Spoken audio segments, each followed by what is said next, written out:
Welcome to the Old Time Radio Superman Show from Boise, Idaho. This is your host, Adam Graham.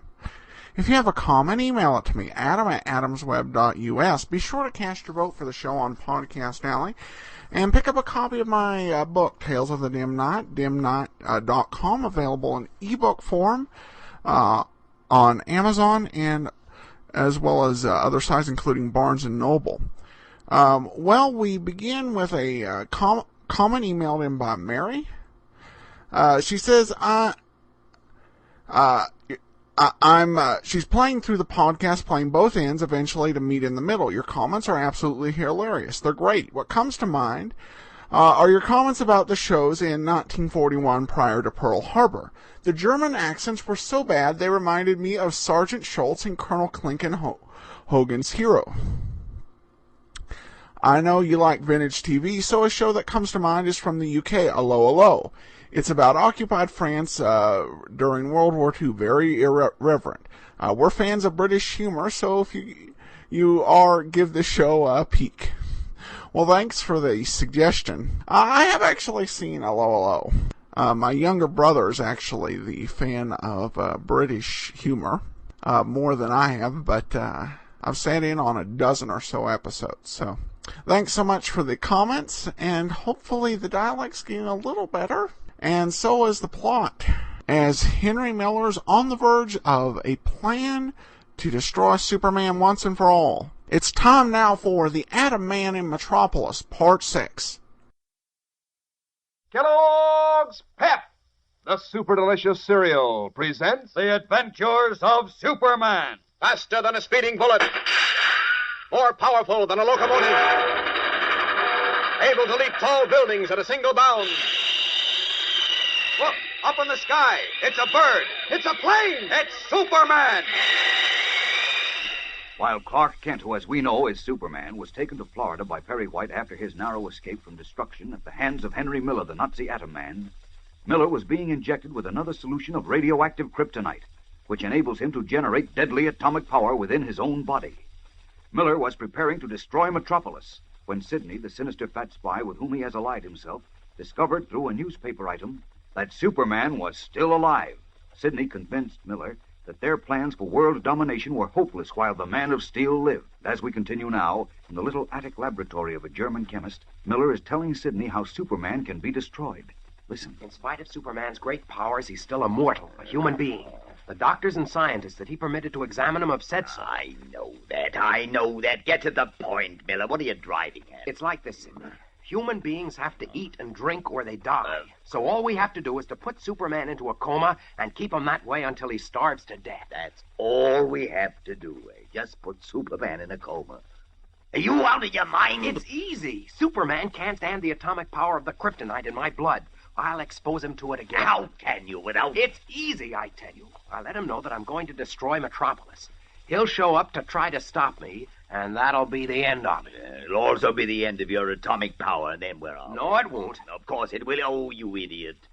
Wasn't it exhausted after your last fight with Superman? Yes, but I exhausted it the last time because I kept trying to finish Superman after he was unconscious. This time I won't do that. As soon as he loses consciousness, I'll stop.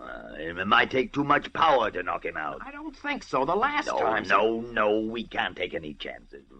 Superman's clever as well as powerful. He knows what you can do now, and he'll be more careful. He'll make you fight longer. I can handle. You're a fool. Can't you get it through your head that this is the last of the kryptonite? You've got to conserve every ounce. Must be some other way. I've got to find it. Well, Sidney, I think... Wait a minute.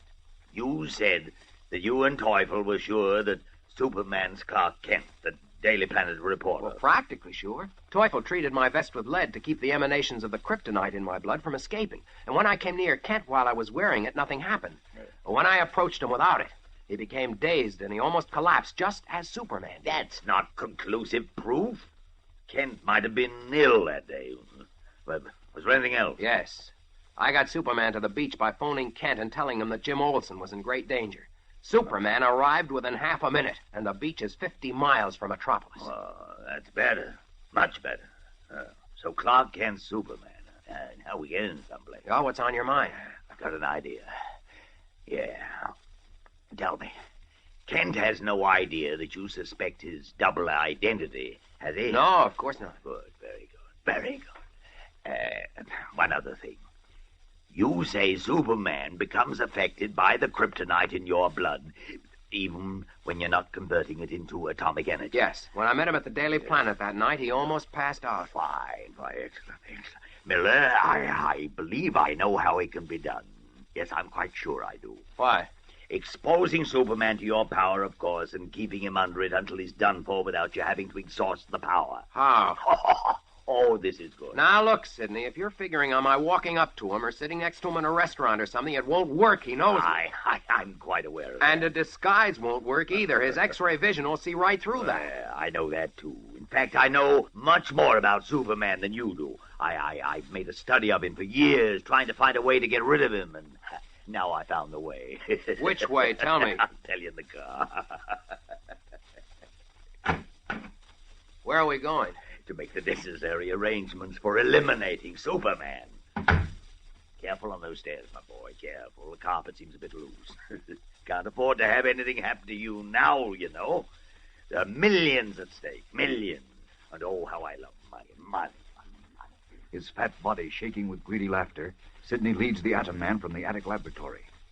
Meanwhile, having arrived at a small hotel on the Florida coast with Perry White, Superman, in his guise of Clark Kent, immediately retired to his room, where he fell into a deep, dreamless sleep. Late the following morning, when he joined his editor on the sunny breakfast terrace overlooking the sparkling blue ocean, his step was firm, his eyes clear, and the heavy numbness which had clouded his mind since his encounter with the Atom Man was gone. Good morning, Chief. Well, good morning, Kent. Say, you look fine, like your old self. How do you feel? Oh, in the pink, as Jimmy would say. I never saw anyone make such a speedy recovery. Why, you're a new man. Yes, but I'm still worried. Now, none of that. No worries. No thinking about the office or anything else for 2 weeks. 2 weeks?